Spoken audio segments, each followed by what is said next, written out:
स्वास्थ्य अवस्था केमिति अछि मु केमिति अछि कि साहाय्य सहानुभूति केही किछि भी देलेनी जदि तांको दलरे रहिकरी मु आज न्याय न पाई परछि ताले साधारण लोक माने एठी न्याय पाइबा पई को भलिया कष्ट अनुभव करथिबे तो सेई दलरू वर्तमान मो हृदयर सहित मु रहिबाकू चाहुनी तो दलरू सेति पई मु आज इस्तीफा प्रदान करली। बीजेपीर प्राथमिक सदस्य पदरू इस्तीफा देले तिखिरी सरपंच चामेली ओझा। गांधी मार्गरे गत 6 दिन धरी चलिथिबा प्रतिवाद सभारे सरपंच चामेली ओझा बीजेपीर प्राथमिक सदस्य पदरू इस्तीफा दैछंती। निजर इस्तीफा पत्र से दल उपरे गंभीर अभियोग आनिछंती। से अभियोग करिछंती जे 2024 मसीहारू से दल में जोगदे निष्ठार सह काम करि आसुथिले एवं दलर प्रचार प्रसार में गुरुत्वपूर्ण भूमिका निभाउथिले। तेबे तांको सहित अन्याय होइतिले मध्य दलर कोनोसी वरिष्ठ नेता तांको समर्थन रे आगे आसिले नाही। जो दल जड़े महिला को सम्मान दे पारला नाही एवं मते न्याय दे पारला नाही सेही दल रे रहिबार कोनोसी अर्थ नाही बोली चामेली ओझा कहिसंती। दल पक्षरु तांको सदस्यता को नहीं करा जायथिबा मंतव्य को मध्य से खंडन करिसंती। से स्पष्ट करिसंती जे से 2024 रे दल रे जोग देइथिले एवं पूर्वरु युव मोर्चा रे मध्य कार्य करिथिले। इस्तीफा देबा परे से कोनोसी नूतन दल रे जोग देबे नाही बोली स्पष्ट करिसंती। आगामी दिन में से कौनसी राजनीतिक दलर परिचय बिना केवल जड़े स्वाधीन सरपंच भाव में निज पंचायतर लोकों सेवा करेंगे बोली कहिसंती। जितेबले 2024 मसीह इलेक्शन रे मु लड़ी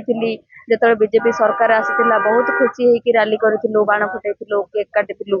मो जो आखिरे अंधपुटुड़ी बंधा होता जो अंधभक्त थी मुझे तो धीरे धीरे जितेबले मो उपरे निर्यातन आरंभ है मो पंचायत लोकंर कार्य को बंद कर दिगला तो जो विधायक कथार जो मत निर्मम भाव में माड़ मरागला तो मो से अंधपुटुड़ी खसी जाइए। आज मैं दल में वर्तमान सुधा मु रहा चाहूना से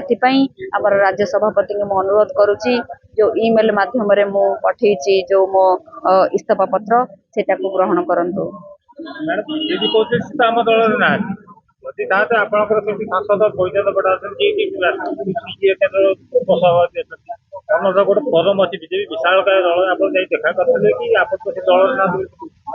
दुई 2017 मसीह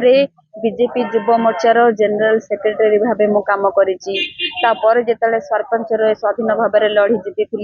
2024 इलेक्शन जेतले जीतिला परे जेतबले सदस्यता ग्रहण करागला सेतले मो सदस्यता हवा सहित मो पंचायतवासी को सदस्यता मध्यम करिथिली सेटा तांकर रेकर्ड रे देखि दियंतु। तो से कोट ना कोट ये कथा को आड़ेबा पई ए जिंस सब करूचंती। जो एमपी अच्छंती जो एमएलए अच्छंती तांको पई दिन राति मु खटिची। जो तिखिरी पंचायत रे भोट जोटी बीजेपी रो माइनस रे जाए सेठी पाखापाखि 1000 भोट आमे प्लस करैथिलु लोकों को प्रतिश्रुति देइथिलु आमे ए काम कर देबो से काम कर देबो प्रोजेक्ट सैंक्शन हेकी भी थुआ हेची हेले सेठी विधायक चापरे काम होई पारु नाही एबे भी कोटी कोटी टंका पड़ी की रहिची। जेतो आपन से प्रथम घटना घटिला आप सभापति को जन कि जितेबले घटना घटिला मु क्या भी जनईनी मु मेडिकल रे पड़ी समस्ते सबु दलर लोक सबु सांगठनिक लोक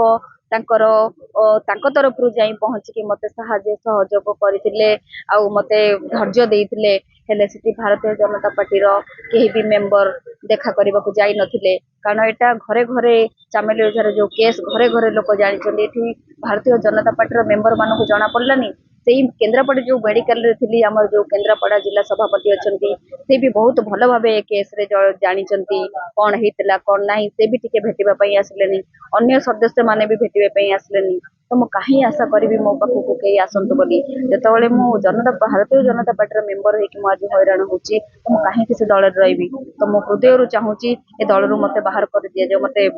इस्तीफा ग्रहण मोर करिकी मते स्वतंत्र कर दिया जाऊ मु साधारण मनुष्य हिसाब रे मु लोक मानक संगे रहिबी लोक मानकर काम करिबी जेमती पंचायतवासी को मु सेवा करि आसी निर्दलीय हिसाब रे मु सेमती जेतेबेले जो मुहूर्त रे जे असुविधा पड़िबो मु निर्दलीय हिसाब रे मु सहायता सहयोग करिबी। जोटी बीजेपी दल कहूची बेटी पढ़ाओ एठी बेटी बढ़िला पड़े पर काटिकी तले फोपाड़ी दि जाउची जोटी आमे विरोध करूचु जोटी अन्याय आवाज विरुद्ध रे आवाज उठाउचु सेठी हमको हतादार करा जाउची आज कष्ट सहीबा को पड़ुची ଯୋଉଠି ମହିଳା ମାନଙ୍କୁ ସମ୍ମାନ ଦିଆଯିବା କଥା କୁହାଯାଉଛି, ତ ଏଇଠି ମୁଁ ସମ୍ମାନ ପାଉଛି ଲୋୟର ପିଏମଜି ରେ 6 ଦିନ ହେଲାଣି ଭୋକ ଉପାସ ପଡିକି 6 ଦିନ ହେଲାଣି ହିଁ ସମ୍ମାନ ପାଉଛି। ସେଟା ଆଉ କେହି ବୁଝିବା ବାକି ନାହିଁ। ତ ଆପଣ ମାନେ ବୁଝିପାରୁଥିବେ କୋଉ ଭଳିଆ ମହିଳାଙ୍କୁ